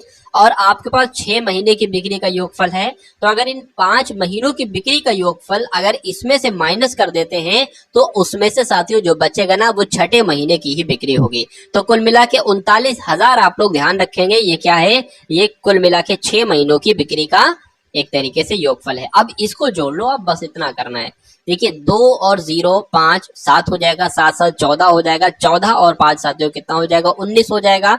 19 का साथियों 9 लिख देंगे, हासिल का 1 लगा देंगे, 6 और 1 7, 7 और 3 10, 10 और 5 आपका 15, 15 और 2 आपका कितना हो जाएगा 17, 17 और आपका 20 हो जाएगा, 20 का 2 हासिल का 0 और हासिल का 2 लग जाएगा, 7 हो जाएगा, 8 9 9 की अगर बात करें साथियों 17 हो जाएगा, 17 17 और ये आपका 27 बोले तो 26 हो जाएगा, 26 और आपका ये कितना हो जाएगा 30 हो जाएगा, 30 का 0 हासिल लग जाएगा आपका 3, ये हो जाएगा 9 9 की अगर बात करें साथियों 16 हो जाएगा, 16 और ये आपका 22 हो जाएगा, 22 और 28 हो जाएगा, 28 और साथियों ये कितना हो जाएगा 34 हो जाएगा। तो कुल मिला के साथियों यहाँ पर 34 आ जाएगा। तो अब की अगर साथियों बात करते हैं, देखिए ये है साथियों 34,009 आपका क्या आया है, 34,009 साथियों आपका जो आया है वो एक तरीके से क्या आया है, वो 5 महीने की बिक्री का योगफल है और ऊपर उसके 6 महीने की बिक्री का योगफल है। तो अब इसको अगर माइनस कर देते हैं तो हमें छठे महीने की बिक्री मालूम पड़ जाएगी कितनी है। अब यहाँ पर साथियों 0 है, 0 में से 9 जा नहीं सकता इसलिए एक दहाई लेंगे तो 10 हो जाएगा, 10 में से 9 जाएगा, 1 बचेगा। उसके बाद साथियों यहाँ पर अगर बात करें 9 बचेगा, फिर यहाँ पर भी 9 बचेगा और फिर साथियों यहाँ पर कितना हो जाएगा एक तरीके से 38 हो जाएगा और 38 में से 34 जाएगा साथियों तो 4 बचेगा, यानी कि 4991 साथियों छठे महीने की आपकी बिक्री आएगी। और ये कौन से ऑप्शन में है, ऑप्शन नंबर ए वाले में है, यही आपका बिल्कुल सही और सटीक जवाब हो जाता है। एक त्रिभुज के 3 कोणों का संभावित मान क्या हो सकता है साथियों बताइए। देखिए यहाँ पर अगर साथियों बात करते हैं तो एक त्रिभुज के तीनों कोणों का योगफल जो होता है वो 180 डिग्री होता है। कितना होता है, 180 डिग्री होता है। तो क्या इसका योगफल 180 डिग्री बनेगा, देख लीजिए साथियों जरा, 5 और 2 आपका 7 हो जाएगा, 7 और 3 आपका 10 हो जाएगा, 0 लग गया, 1 और 2 2 हो जाएगा, 2 4 आपका 6 हो जाएगा, 6 और 3 ये आपका 9 हो जाएगा। तो कुल मिला के यहाँ पर तो 8 आना चाहिए था, गलत हो जाएगा। इसकी अगर इसकी अगर साथियों बात करते हैं कि ये हो पाएगी, ये भी 190 ही बन रहा है शायद। इसकी अगर बात करें ये भी नहीं हो पाएगा। इसकी अगर बात करें देखिए 5 और 6 आपका 11, 11 और 7 आपका 18 हो जाएगा। तो कुल मिला के इसका योगफल कितना बन रहा है, 180 डिग्री बन रहा है। और जिसका भी 180 डिग्री बनता है योगफल वो त्रिभुज के तीनों कोणों का एक तरीके से संभावित मान हो जाता है। उसके बाद देखिए नेक्स्ट नंबर का क्वेश्चन आपके स्क्रीन पर है, देखिए और बताइए सही जवाब आपका क्या होगा। चलिए भाई यहाँ पर अगर बात करते हैं, देखिए 50 लड़कों की एक कक्षा में 30 लड़कों की औसत लंबाई 160 सेंटीमीटर है, यानी कि 50 लड़कों की 50 लड़कों की कक्षा में 30 लड़कों की औसत लंबाई 160 सेंटीमीटर है। यदि शेष लड़कों की औसत लंबाई 165 सेंटीमीटर है तो पूरी कक्षा की औसत लंबाई कितनी होगी। 50 लड़के हैं टोटल मिलाकर, 30 लड़कों की जब बात की गई है तो 30 लड़कों की साथियों 30 लड़कों की जो औसत लंबाई आई है वो कितनी आई है 160 आई है, ठीक है ना। 16 3 48 होता है, यानी कि 48 और 2 0 अगर बात करते हैं साथियों यहाँ पर, तो 30 लड़कों की जो कुल मिलाकर लंबाई निकलेगी वो 4800 निकलेगी 30 लड़कों की। अब बचे 20 लड़के, कितने, अरे भाई 50 लड़के थे कहा गया ना प्रश्न में, तो 20 लड़कों की यानी कि शेष लड़कों की जो औसत लंबाई है वो 165 है, वो 165 है। तो 165 की 2 से जब साथियों गुणा कराएंगे तो देख लेते हैं कितना आता है, ठीक है ना। तो कुल मिला के साथियों 330 आपका आ जाएगा, 330 और एक जो जीरो लगाइए आ जाएगा, यानी कि 50 लड़के हैं कुल मिला के। 30 लड़कों की आयु का योगफल 4800 है, 20 लड़कों की क्या है लंबाई का योगफल 3300 है। तो कुल मिला के पूछ रहे हैं कि अगर 50 लड़कों की अगर हम यहाँ पर कुल योग लिख दें और उसका औसत निकालने की कोशिश करें तो क्या होगा, ये आपसे पूछा जा रहा है। देखिए इसको अगर जोड़े ना 4800 को और 3300 को तो कितना बैठता है देख लीजिए एक बार। यहाँ पर अगर साथियों बात करते हैं, यहाँ पर ये नंबर आ जाएगा, इस जीरो से ये जीरो कट जाएगा, 5 एकम 5 आ जाएगा, 5 एकम 5 आ जाएगा, 3 जाएगा, 31 हो जाएगा, 5 छंग आपका 30 हो जाएगा और 5 दूना आपका कितना हो जाएगा 10 हो जाएगा। तो 162 साथियों ये आपकी लंबाई का औसत निकलेगा 50 लड़कों की। तो सही जवाब आपका जो जाएगा वो ऑप्शन नंबर बी के साथ जाएगा, और जिनका आंसर यहाँ पर बी है तो बिल्कुल करेक्ट भाई, बहुत बढ़िया, वेरी गुड क्लास। चलिए उसके बाद देखिए नेक्स्ट नंबर का प्रश्न आपकी स्क्रीन पर, बताइए। चलिए यहां पर अगर बात करें ए और बी मिलकर एक कार को 6 दिन में करते हैं। ए और बी भैया, ए और बी अगर मिलकर किसी काम को करते हैं तो वो 6 दिन में करते हैं। अगर ए उसको अकेले करता है साथियों तो वो 9 दिन में करता है। अगर बी उसको अकेले करता है तो उस कार्य को कितने दिन में करेगा आपसे पूछा जाए। देखिए एक ऐसा नंबर ले लीजिए जो 6 के पहाड़े में भी आए और 9 के पहाड़े में भी आए। तो देख लीजिए 36 है मेरे हिसाब से, शायद 6 छंग 36 हो जाएगा, 9 चौक आपका 36 हो जाएगा। तो ये चीज आप कर लोगे। अब इसका मतलब पता क्या है, ये मैंने यहाँ पर क्यों लिखा ये, अब इसका मतलब ये है कि ए एक दिन में कितना टोटल काम, पहली बात आपको ध्यान रखना है टोटल काम 36 है। ए एक दिन में 4 काम करता है और ए और बी दोनों मिल जाते हैं तो ये 6 काम करता है। तो अब मुझे ये बताइए जब ए 4 काम करता है और टोटल ये दोनों मिलकर 6 काम करते हैं तो बी साथियों एक दिन में कितना काम करेगा, 2 काम करेगा। अब टोटल काम है 36 और बी एक दिन में काम कर रहा है 2, तो ये टोटल अगर काम करे तो कितने दिन में 36 काम निपटा लेगा, 18 दिन में 36 काम निपटा लेगा। तो यही तो आपसे पूछा गया था कि बी अकेले उस कार्य को करे तो कितने दिन में करेगा, तो साथियों 18 दिन में करेगा। राइट आंसर आपका जाएगा ऑप्शन नंबर ए के साथ। बहुत बढ़िया, वेरी गुड क्लास। अब उसके बाद देखिए अगले नंबर का साथियों सवाल आपकी स्क्रीन पर है, देखिए और बताइए सही जवाब आपका क्या होगा। चलिए यदि 2 शंकुओं के आयतनों का अनुपात जो दे रखा है साथियों वो 2:3 दे रखा है और उनके आधारों की जो त्रिज्याओं का अनुपात दे रखा है साथियों वो कितना दे रखा है, वो एक तरीके से 1:2 रखा है। उनकी ऊंचाइयों का अनुपात पूछा जा रहा है। देखिए सबसे पहले अगर बात करें साथियों शंकु का आयतन का अनुपात क्या होता है, क्या शंकु का आयतन का अनुपात साथियों कितना होता है, ये सबसे पहले मैं आपको बता देता हूँ। ये होता है साथियों 1/3 पाई आर स्क्वायर एच होता है, ठीक है ना। 1/3 है, पाई की वैल्यू पता है, आर यहाँ पर जो दिया गया है वो आयतनों का अनुपात और उनके आधारों की त्रिज्या आर आपका ये दे रखा है और ऊंचाइयों का अनुपात यानी कि ये आपसे कुल मिला के पूछा जा रहा है। अब अगर देखिए बात करें 1/3 दे रखा है, 1/3 जैसा है साथियों वैसा हमने लिख लिया, पाई जैसा है वैसा हमने लिख लिया। आर कितना है साथियों, आर यहाँ पर 1 हो जाएगा तो 1 का स्क्वायर होता है और आपसे पूछा क्या जा रहा है, एच आपसे पूछा जा रहा है। उसी प्रकार अगर बात करें, अच्छा इसका दे कितना रखा है, अनुपात 2 दे रखा है ना, पहले वाले का तो 2 हो जाएगा।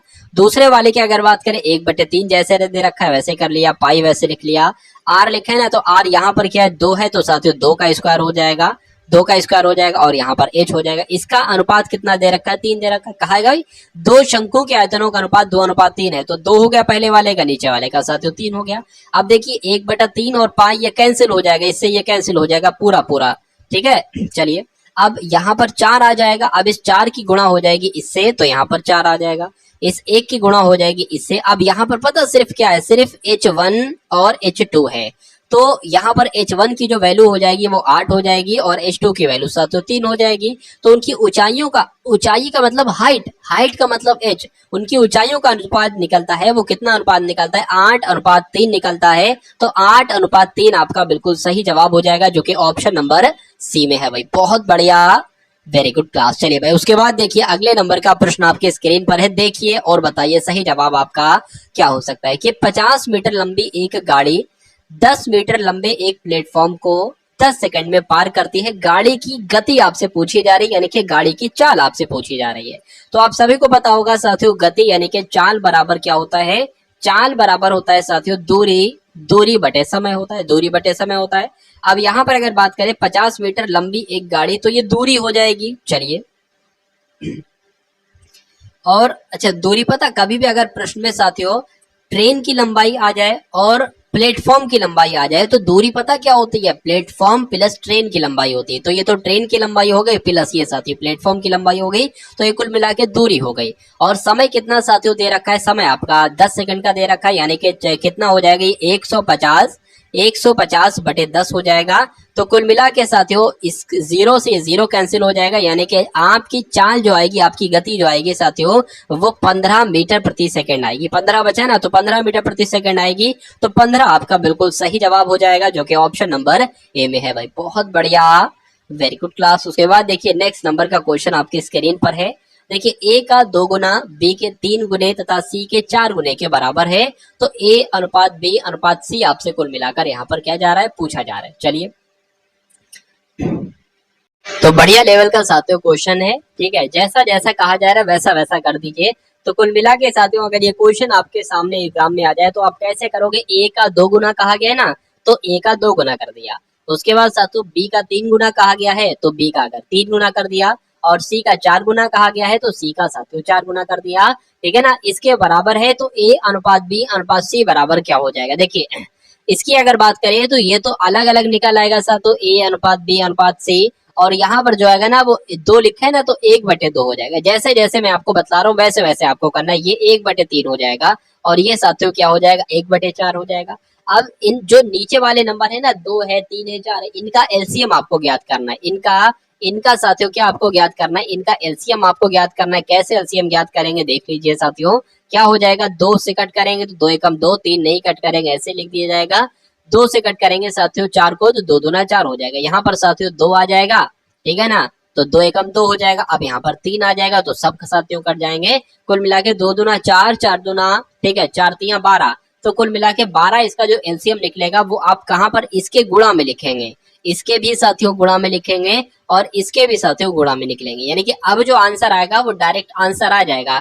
इससे अगर इसको कट करें तो 6 आ जाएगा, यानी कि ए की जो वैल्यू आएगी वो 6 आएगी। चलिए, उसके बाद इसको अगर 12 से कट करें तो 3 चौक 12, यानी कि 4 जो आएगा वो बी हो जाएगा। और इसको इससे कट करेंगे 3 आ जाएगा, वो साथियों क्या हो जाएगा, वो सी हो जाएगा। यानी कि ए अनुपात बी अनुपात सी की जो वैल्यू पूछी गई थी वो 6:4:3 है, ठीक है ना। देखिए जैसे शुरू में कहा गया कि ए का 2 गुना बी का 3 गुना, वैसे हमने कर लिया। उसके बाद हमने ए अनुपात बी अनुपात सी अलग कर लिया। ये जो लिखा है ना 2, तो इसको 1/2 कर लिया, इसको 1/3 कर लिया, इसको 1/4 कर लिया। अब नीचे वाले नंबर का एलसीएम याद कर लिया, 2 का 3 का 4 का, तो साथियों क्या आया, 12 आया। और 12 की सम में से गुणा कर दी, तो हमारे पास ए अनुपात बी अनुपात सी हमें मिल चुका है। उसके बाद देखिए नेक्स्ट नंबर का क्वेश्चन आपके स्क्रीन पर है, देखिए और बताइए साथियों सही जवाब आपका क्या हो सकता है, बताइए। देखिए अगर बात करें 5 वर्ष पहले की यहाँ पर बात की गई है कि ए बी सी और डी की औसत आयु 45 वर्ष थी। यानी कि साथियों यहाँ पर कितने लोग हैं, यहाँ पर एक तरीके से 4 लोग हैं, ए बी सी और डी 4 लोग हैं। ये 4 लोगों की जो औसत आयु बताई गई है वो कितनी बताई गई है, वो 45 बताई गई है। तो अगर मैं आपसे ये कहूं कि ये तो 5 वर्ष पहले की आयु है, यानी कि ए की आयु जो इसमें है वो 5 वर्ष पहले की है, इसमें भी 5 वर्ष पहले की, इसमें भी 5 वर्ष पहले की, इसमें भी 5 वर्ष पहले की है। यानी कि कुल मिला के 20 कम आ रहा है। पहले तो ये निकाल लीजिए कि 5 वर्ष पहले ही इनकी आयु का योग क्या होगा। तो 45 चौक कितने होते हैं साथियों, 180 होते हैं, तो ये 180 आ गया। अब यहाँ पर देखिए ये जो 5 वर्ष पहले की आयु निकली है सबकी, तो अब 5 इसमें बढ़ेगा। वर्तमान अगर आपको आयु निकालना है तो 5 वर्ष इसमें बढ़ाइए, 5 वर्ष इसमें बढ़ाइए, 5 वर्ष इसमें बढ़ाइए, यानी कि टोटल 20 अगर आप बढ़ाएंगे तो आपको जो आयु ज्ञात होगी 200, ये साथियों इन 4 लोगों की वर्तमान आयु कहलाई जाएगी। ठीक है ना। उसके बाद कहा गया कि अब उनमें ई को भी सम्मिलित कर दिया जाए, यानी कि अब इसमें एक कैंडिडेट और बढ़ जाता है साथियों। और अब कितने लोग हो जाते हैं, अब हो जाते हैं 4 की जगह 5 लोग हो जाते हैं। तो अब इन 5 लोगों की जो औसत आयु निकल रही है वो 49 निकल रही है। क्या इन 5 लोगों की जो औसत आयु निकल रही है वो 49 निकल रही है। अगर मैं कहूं कि 49 औसत है, 5 लोग हैं, तो 5 लोगों की कुल मिला के आयु कितनी होगी, तो 5 की 49 की 5 से गुणा करा लीजिए, 9 पंजे 45 आपका हो जाएगा, 4 लग जाएगा, 5 चौक 20 हो जाएगा, 24 हो जाएगा। यानी कि साथियों 5 लोगों की जो आयु का योग आ रहा है वो 245 आ रहा है। ठीक है ना। और 4 लोगों की जो वर्तमान समय का औसत नहीं, मतलब कुल मिला के योग जो आ रहा है वो 245 आ रहा है। और 4 लोगों की आयु का जो योग आ रहा है वो 200 आ रहा है। तो एक लोग जो इसमें एक्स्ट्रा है उसकी आयु कितनी होगी, उसकी आयु साथियों 45 होगी। तो सही मिला के यानी कि कुल मिला के आपका आंसर जो जाएगा वो ऑप्शन नंबर सी के साथ जाएगा, 45 के साथ साथियों। जिनका जिनका यहाँ पर आंसर है तो बिल्कुल करेक्ट भाई, बहुत बढ़िया, वेरी गुड क्लास। अब उसके बाद देखिए नेक्स्ट नंबर का क्वेश्चन आपकी स्क्रीन पर है, देखिए और बताइए सही जवाब आपका क्या हो सकता है, बताइए। देखिए यहाँ पर अगर बात करें साथियों, एक थैले में 3 प्रकार के सिक्के हैं। थैले में 1 रुपए के भी सिक्के हैं, 50 पैसे वाले भी सिक्के हैं, 25 पैसे वाले भी सिक्के हैं। यानी कि अगर 1 रुपए के सिक्के अगर 3 सिक्के होंगे तो 50 पैसे के वाले सिक्के 8 होंगे और 25 पैसे वाले के सिक्के 20 होंगे। ये इनका अनुपात दे रखा है। उनका कुल योग अगर कितना है, 372 है। तो सिक्कों की कुल संख्या क्या है, ये कुल मिला के आपसे पूछी जा रही है। चलिए कोई दिक्कत नहीं है साथियों, कर लेंगे बहुत आराम से। देखिए कभी भी साथियों ये ऐसा क्वेश्चन आ जाए तो जो ये जो अनुपात लिखा है ना, इस अनुपात को एक बार लिख लो सबसे पहले, यानी कि 3x 8x 20x। अब यहाँ पर पता नीचे क्या लिखो, नीचे साथियों देखिए 1 रुपया लिखा हुआ है, तो 1 रुपए में 1 रुपए के कितने हिस्से होंगे, 1 होंगे ना, तो यहाँ पर 1 आ जाएगा, प्लस लगा लीजिए। यहाँ पर 50 पैसे, 1 रुपए में 50 पैसे के कितने हिस्से होंगे, 2 होंगे ना, तो यहाँ पर 2 आ जाएगा, प्लस लगा लीजिए। इसकी बात करें 1 रुपए में 25 पैसे के कितने होंगे, 4 हिस्से होंगे, तो ये 4 लिख लीजिए। और अब इन सभी का योग जो यहाँ पर दिया गया है, यानी कि उनका कुल मूल्य जो दिया गया है वो 372 दिया गया है, तो यहाँ पर 372 आ जाएगा। अब देखिए अब साथियों आपको क्या करना है, अगर अच्छा यहाँ पर भी तो एक तरीके से क्या आ जाएगा, x आएगा ना, x आ जाएगा। 4 एकम 4, 4 पंजे आपका 20 हो जाएगा, यानी कि ये 5x हो गया। 2 एकम 2, 2 चौक आपका 8 हो गया, यानी कि साथियों ये 4x हो गया। तो अब देखिए 3x 4x 7x, 7x और 5x 12x, यानी कि 12x बराबर कितना है साथियों, 372 है। तो अगर मैं कहूं साथियों x का मान निकालने की कोशिश अगर मैं करूं तो इसको कैसे निकालूंगा, 12 तिया आपका 36 हो जाएगा, 12 तिया साथियों कितना हो जाएगा, 36 हो जाएगा, और 12 एकम 12 हो जाएगा। यानी कि x का जो मान निकला है वो साथियों कितना निकला है, वो एक तरीके से 31 निकला है। अब सिक्कों की कुल संख्या आपसे पूछी गई थी ना, अरे भाई सिक्कों की कुल संख्या ऐसे ही तो निकालोगे कि 3 सिक्के इसके थे तो 8 सिक्के इसके थे, 20 सिक्के इसके थे, इस प्रकार से। तो कुल मिला के 20 और 8 28 हो जाएगा, 28 और 3 आपका 31 हो जाएगा। यानी कि x बराबर 31 है, और 31 कुल मिला के सिक्कों की एक तरीके से वो है। तो 31 की गुणा 31 से जब आप कर दोगे तो आपको सिक्कों की कुल संख्या मालूम पड़ जाएगी। तो अब साथियों हमें बस 31 और 31 की यहाँ पर गुणा कराना है और आपका आंसर आपके सामने आ जाएगा। तो 31 हो जाएगा साथियों। यहाँ पर अगर बात करें, यहाँ पर क्या हो जाएगा, 3 एकम 3, 3 3 आपका 9 हो जाएगा, 1 हो जाएगा, 6 हो जाएगा, 9 हो जाएगा, यानी कि 961 साथियों आपके इस प्रश्न का बिल्कुल सही जवाब हो जाता है। अब उसके बाद देखिए साथियों कुल मिला के देखिए 80 क्वेश्चन हम लोग देखेंगे, और आप आज के वीडियो में ये देखिएगा साथियों कि 80 में से आपका कितना साथियों स्कोर रहा है, कितने क्वेश्चंस आपके हिंदी में सही हुए, कितने जीके जीएस में, कितने मैथ में, और कितने साथियों रीजनिंग में। ठीक है ना। चलिए उसके बाद देखिए अगले नंबर का प्रश्न है कि किसी धनराशि पर साधारण ब्याज जो है ना वो मूलधन 1/16 के बराबर है तथा वर्षों की संख्या वार्षिक दर के बराबर है। तो दर आपसे पूछी जा रही है, यानी कि आर आपसे साथियों पूछी जा रही है, रेट आपसे कुल मिला के यहाँ पर पूछा जा रहा है। देखिए यहाँ पर कहा गया है साथियों किसी धनराशि पर साधारण ब्याज जो है ना, साधारण ब्याज यानी कि SI जो है ना, SI साथियों मूलधन यानी कि P का 1/16 के बराबर है, तो इसको हम ऐसे लिख सकते हैं SI/P बराबर 1/16। यानी कि अगर मूलधन साथियों 16 है तो साधारण ब्याज कितना है, साधारण ब्याज 1 है। और वर्षों की संख्या जो दी गई है ना, वो दर के बराबर दी गई है। चलिए कोई दिक्कत नहीं है, तो दर आपसे पूछी जा रही है, यानी कि आर आपसे पूछी जा रही है। और फॉर्मूला क्या होता है, SI × 100/P और T होता है।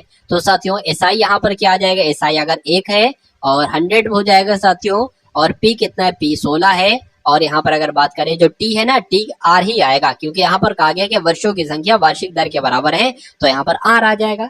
अब देखिए यहाँ पर R है, यहाँ पर R है, तो ये R ऐसा करो R² हो जाएगा। उसके बाद ऊपर 100 हो जाएगा और नीचे आपका 16 आ जाएगा। अच्छा R बराबर पता क्या आ जाएगा, R बराबर 10/4 यहाँ पर आ जाएगा। और R बराबर, अब अगर इसको कट करोगे तो 2.5% आपका, 2.5% आपका राइट आंसर आ जाएगा, जिसको हम लोग कह सकते हैं साथियों 2 सही, ठीक है ना, 2 सही 1/2% इसको हम लोग कह सकते हैं। यानी कि इसको अगर 2.5 बनाए तो 2 दूना 4, 4 और 1 5, 5 साथियों 2 हो जाएगा। और यहाँ पर भी तो एक तरीके से 5/2 ही बन रहा है, तो भाई इसको कट करोगे 2 से 5 आ जाएगा, इसको कट करोगे 2 से 2 हो जाएगा।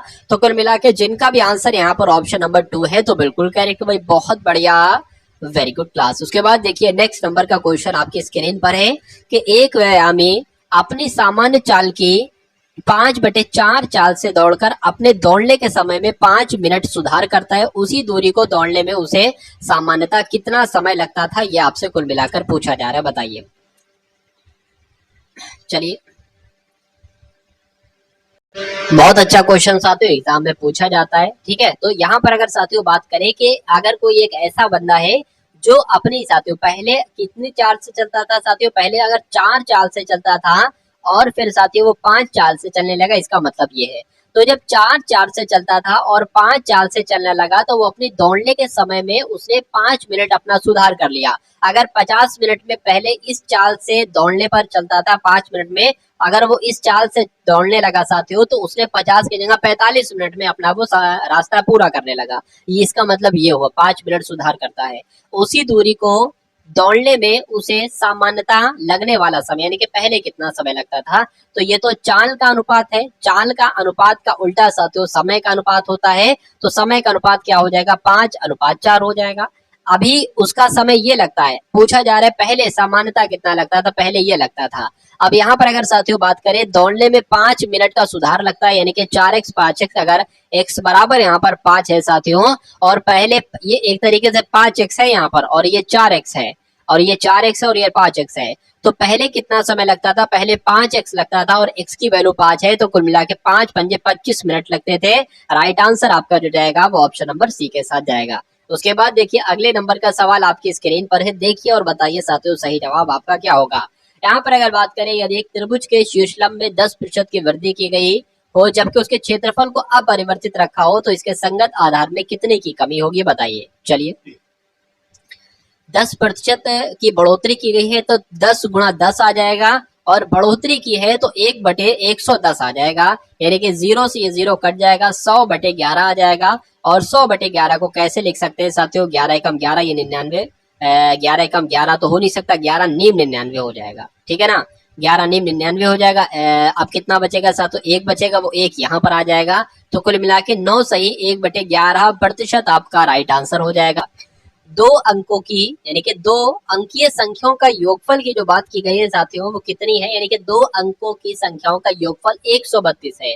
यदि उन दोनों संख्याओं का मासा 11 है तो संख्याएं बताइए क्या होंगी। संख्याएं 55 77 होंगी, 44 88 होंगी, 33 99 होंगी, या 22 110 होंगी। देखिए अगर साथियों मान लेते हैं संख्याएं वो 55 और 77 है, तो क्या 55 और 77 को योगफल करेंगे क्या 132 बनेगा। देख लीजिए साथियों 132 बन रहा है क्या, तो यहाँ पर 2 आ जाएगा, यहाँ पर साथियों 13 आ जाएगा, बिल्कुल 132 बन रहा है। लेकिन क्या इनका मासा 111 होगा साथियों, ये भी एक बार देख लीजिए। क्या महत्तम समापवर्तक क्या 11 होगा, 11 से कट करेंगे, 11 पंजे 55 हो जाएगा, 11 सत्ते 77 हो जाएगा। मासा में एक्स्ट्रा नहीं कट करते, अगर यहाँ पर 10 होता ना तो 5 ले लेते, बाकी अब एक अलग नंबर नहीं लेंगे, ठीक है ना। लासा कहा जाता तो इसको हम 5 और उसके बाद 7 से कट कर सकते थे। तो ये तो दोनों कंडीशन बिल्कुल साथियों सही हो रही, इसलिए वो दो ऐसे संख्याएं 55 और 77 हैं जिनका अगर योगफल करोगे तो 132 आएगा, और अगर इनका मासा निकालोगे तो 11 आएगा। बाकी बी से नहीं आएगा, सी से नहीं आएगा और डी से भी नहीं आएगा। उसके बाद देखिए अगले नंबर का प्रश्न आपकी स्क्रीन पर है, देखिए बताइए राइट आंसर क्या होगा, बताइए। 10 वर्ष पहले सचिन की आयु अरुण की आयु से 2 गुनी थी। यदि 10 वर्ष बाद सचिन की आयु 40 वर्ष हो जाती है तो अरुण की वर्तमान आयु क्या है?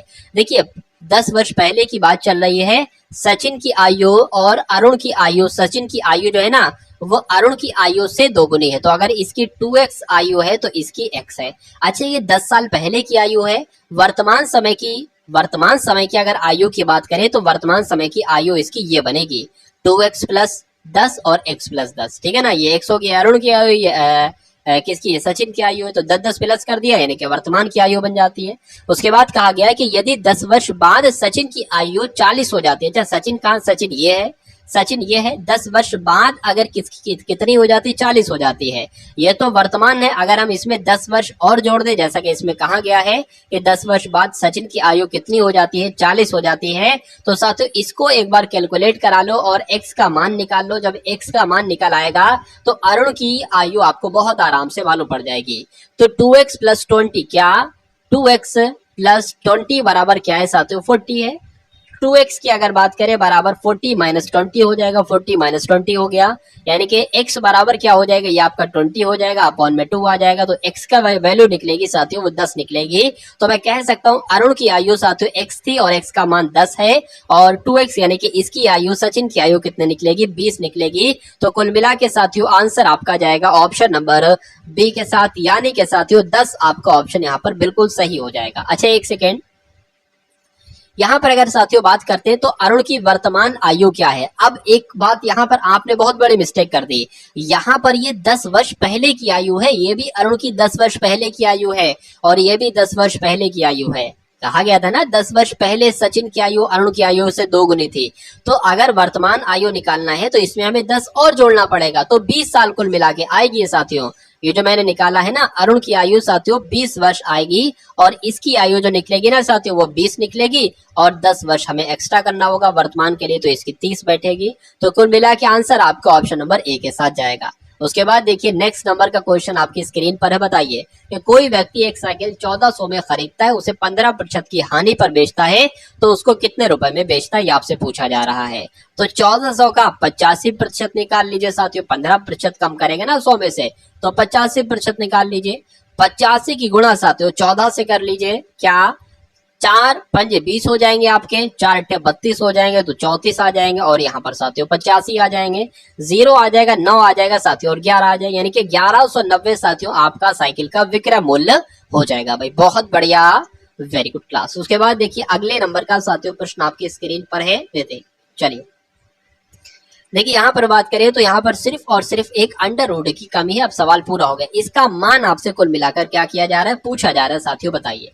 चलिए देखिए यहाँ पर अगर साथियों बात करते हैं तो ये किसका आपको स्क्वायर लग रहा है, ये 21 का स्क्वायर लग रहा है, यानी कि साथियों अगर साथियों यहाँ पर बात करें साथियों, देखिए तो इसको करने का साथियों आसान तरीका क्या है, देखिए अब यहाँ पर अगर साथियों बात करते हैं, इसको हम कुछ इस प्रकार से साथियों लिख सकते हैं, क्या इसको हम कुछ इस प्रकार से लिख सकते हैं या नहीं लिख सकते, बिल्कुल लिख सकते हैं, ठीक है ना, बिल्कुल लिख सकते हैं साथियों। यहाँ पर 3 नंबर के बाद पॉइंट है, 3 नंबर के बाद पॉइंट है, तो जब 1 हो गए ना तो 6 नंबर के बाद पॉइंट आ जाएगा, और बिल्कुल साथियों 6 नंबर के बाद ही पॉइंट है, तो साथियों एक यहाँ पर ये वाला पॉइंट 021 बाहर आ जाएगा, और यही आपका साथियों राइट आंसर हो जाएगा। और ऐसा कौन से ऑप्शन में, ऐसा है ऑप्शन नंबर सी में। उसके बाद देखिए अगले नंबर का प्रश्न है साथियों, देखिए और बताइए सही जवाब आपका क्या होगा, यानी कि 0.111 बराबर 1/9 है, तो 0.444 बराबर क्या होगा।